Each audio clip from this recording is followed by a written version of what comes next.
Dans le nord d'Italie, dans les rues tranquilles de Trévise, il existe un dessert qui n'est pas né dans un palais, mais dans un restaurant familial. Un dessert fait pour remonter le moral, littéralement. Tiramisu, comme il l'appelait. Relève-moi, à la fin des années 1960, dans un petit restaurant appelé Les Beccherie. Bienvenue à nouveau sur Tano Stable. Aujourd'hui, on prépare le tiramisu, le dessert tellement iconique qu'il devrait honnêtement avoir son propre passeport. C'est une perfection crémeuse, aérienne, imbibée de café, et si Mario et Luigi ont validé mon risotto, crois-moi, c'est le dessert qu'ils dévoreraient après avoir sauvé la princesse Peach. Je vais te montrer les techniques qui garantissent la réussite. Même si tu as déjà fini avec une brique de café détrempé, une soupe de mascarpone, aujourd'hui, ça s'arrête. Avant même de commencer à mélanger les œufs et le sucre, laisse-moi être clair. Le tiramisu fonctionne uniquement, et je dis bien uniquement, avec des savoiardi, appelés boudoirs, biscuits ou colonnes vertébrales des desserts italiens, mais sans eux, tu construis une maison sur du sable mouillé. Aujourd'hui, on les fait maison, mais garde toujours un plan B. Si ta première fournée ne sort pas comme tu veux, pas de panique. Même les meilleurs pâtissiers gardent un paquet de savoiardi caché quelque part comme si c'était de la contrebande.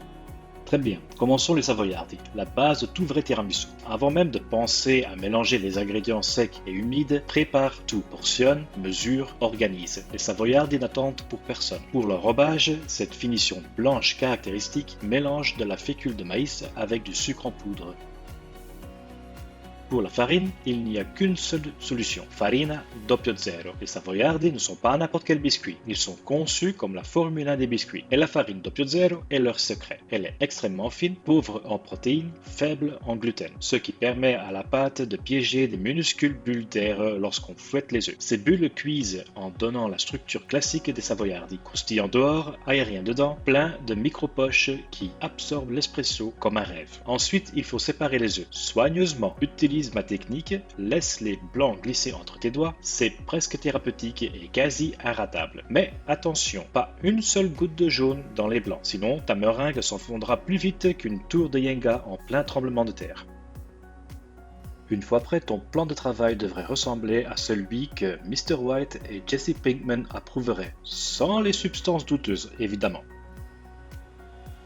Commençons avec les jaunes d'œufs. Dans un bol, mélange les jaunes avec une partie du sucre et fouette jusqu'à ce que le mélange devienne pâle et mousseux. Comment savoir si c'est assez fouetté? Plonge ta spatule, si le mélange retombe en un ruban lisse et continu, c'est bon. Si ça casse, si ça tombe en morceaux, continue. Passons au blanc, l'étape où les savoiardi montent comme des champions ou s'écrasent comme un tour de magie raté. Commence par fouetter les blancs sans sucre. Tu veux qu'ils soient presque prêts, 80 à 90%, avant d'ajouter quoi que ce soit. Ensuite, ajoute le sucre lentement, douloureusement, lentement, molécule par molécule. Si tu ajoutes le sucre trop tôt, les blancs perdent du volume, s'effondrent et tu obtiens une meringue triste et plate comme une crêpe de dessin animé. Pour vérifier, soulève le fouet. Si la pointe de la meringue reste droite comme une petite montagne fière, c'est parfait.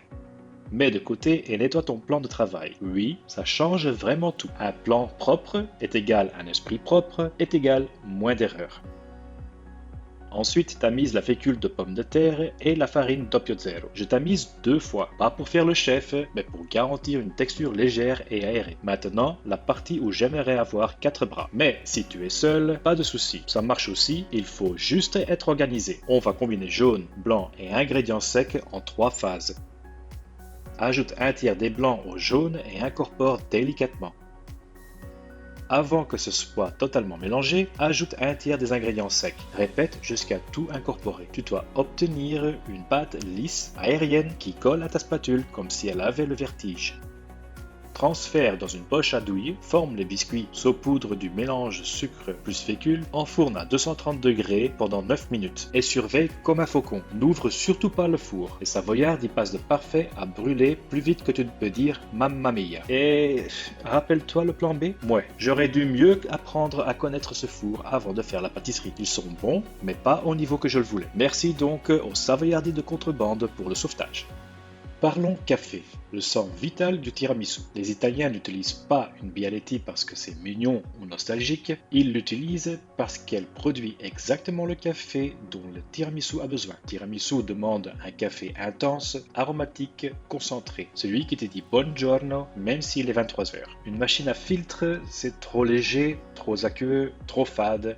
en fait la version décaféinée de ce qu'il nous faut. La moka extrait les huiles du café, les notes torréfiées profondes, les arômes riches. Ces huiles s'accrochent au savoyardi comme du velcro et donnent au tiramisu ce goût italien inévitable. Si tu veux un tiramisu authentique, la moka n'est pas une option, c'est l'arme secrète. Avant de toucher au mascarpone, verse environ 1 litre de café dans un plat peu profond. Ça lui laisse le temps de refroidir parce que tremper des savoyardi dans du café chaud, c'est transformer ton tiramisu en soupe. Et voilà, j'ai soudain une tasse de café et quelques savoyardi ratés. Parfait pour une petite pause. Et pendant que tu bois ton café, n'oublie pas de t'abonner. Maintenant, l'arme secrète du parfum du tiramisu, un tout petit peu d'amaretto. Tu peux faire sans, mais avec, tu ajoutes des notes d'amande amère, une douceur caramélisée, des arômes chauds et noisettés. Ces saveurs amplifient le café au lieu de lui faire concurrence. Ensemble, elles créent cette odeur iconique du tiramisu, celle que tu reconnais avant même de goûter. Mélange et laisse refroidir complètement. Préparons maintenant la crème au mascarpone. Et oui, on resépare des œufs. Aucun jaune dans les blancs. Une seule goutte et ta meringue sans fondre plus vite qu'un soufflé raté. Pour le mascarpone, prends toujours la meilleure marque possible. Chez moi, c'est souvent Galbani. En Italie, je prends du frais. Et là, tu comprends pourquoi les Italiens deviennent poétiques en parlant de fromage. Commence par mélanger les jaunes avec le sucre, puis ajoute le mascarpone petit à petit en mélangeant bien entre chaque ajout.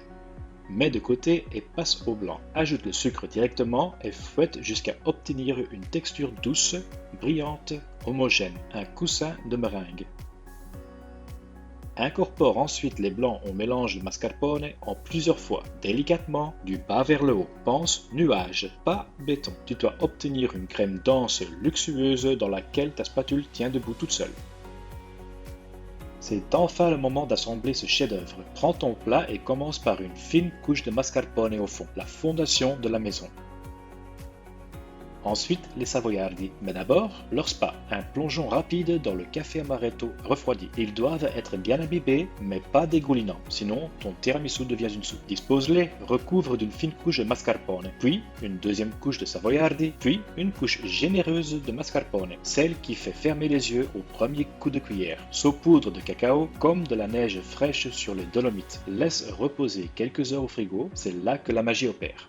Et voilà, le tiramisu, un dessert qui me remonte le moral rien qu'en le regardant et qui m'envoie au paradis dès la première bouchée. Crémeux, aérien, imbibé de café, la perfection. Merci d'avoir regardé et comme toujours, buon appetito, ciao ciao.